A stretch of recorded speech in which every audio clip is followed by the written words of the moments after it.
রাস্তা গোয়াড়া মারলো এই যে ট্র্যাক্টরে, বুঝছেন কি? এই রাস্তা দাঁড়ানো যায় না, এই ট্র্যাক্টরের জন্য এই যে ধান ফালিয়ে দিছে। ভিডিওটা প্রচুর পরিমাণ শেয়ার করে দিবেন। দেখুন রাস্তার কি অবস্থা, কি পরিস্থিতি। এই যে পড়াই গেছিলাম বেগলে পইরে, এটা হলো রাস্তা, দেখছেন? এই রাস্তা দিয়ে ছোটো ছোটো বাচ্চা যারা আছে তারা স্কুলে কিভাবে যাওয়া সম্ভব দেখেন তো। আমি বড় মানুষেই এই রাস্তা দিয়ে চলতে পারতাছি না, যেতে পারতাছি না। এই যে স্যান্ডেল হাতে নিয়ে, ঠোঙ্গা হাতে নিয়ে পরে এই রাস্তাতে আমি গেতাছি। তাহলে একটা কথা চিন্তা করুন, এই যে স্কুলগুলো যে খোলা, স্কুলের বাচ্চারা কিভাবে এই রাস্তা দিয়ে চলাফেরা করবে। দেখছে আমার পিছনে যে রাস্তাটা, এই সামনে যে রাস্তাটা দেখেন, পাও রাখা গেতাছে না এই রাস্তায়, এত পিছল। তারপরেও প্রতিনিয়ত ট্র্যাক্টর চলতেছে এই রাস্তা দিয়ে, ধান কাটতেছে, ট্র্যাক্টর নিতেছে এই রাস্তা দিয়ে। ভিডিওটা আপনারা প্রচুর পরিমাণ শেয়ার করেন, যাতে এটা আমাগো মামা দেখতে পারে যে রাস্তার এই পরিস্থিতি। এই এই অঞ্চলের মানুষ এই রাস্তা দিয়ে আপ ডাউন করে, তবে এই রাস্তার পরিস্থিতি এটা খুবই ভয়ঙ্কর। দেখেন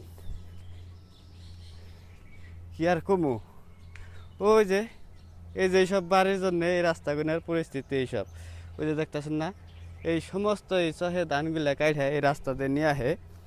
আর এটা নিয়ে যদি কিছু কথা কইন তাহলে দোষী, প্রতিবাদ করান যাব না। সেই জন্য কইছি ভিডিওটা বেশি বেশি শেয়ার করুন, যাতে প্রশাসন দেখতে পারে, আইনের লোক দেখতে পারে এই রাস্তা দিয়ে এইভাবে ট্র্যাক্টর যাওয়া কি সম্ভব। ওই যে সামনে ট্র্যাক্টর খারিয়ে রয়েছে অলরেডি, দেখছেন কি?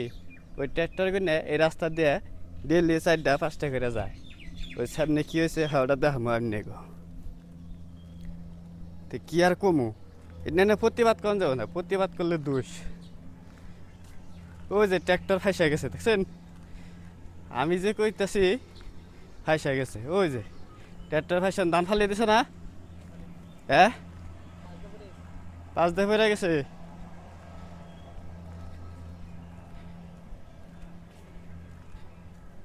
দেখাইতেছে আর গো, ওই যে দেখুন ধান 5 দিয়ে ফালিয়ে দিছে, ওই যে নিল কারবার। ও মাই গড, কাঢ়া।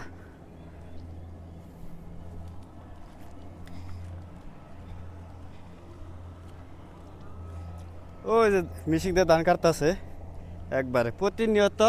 রাস্তা গোয়াড়া মারলো ওই যে ট্র্যাক্টরে, বুঝছেন কি? এই রাস্তা দাঁড়ানো যায় না, এই ট্র্যাক্টরের জন্য এই যে ধান ফালিয়ে দিছে।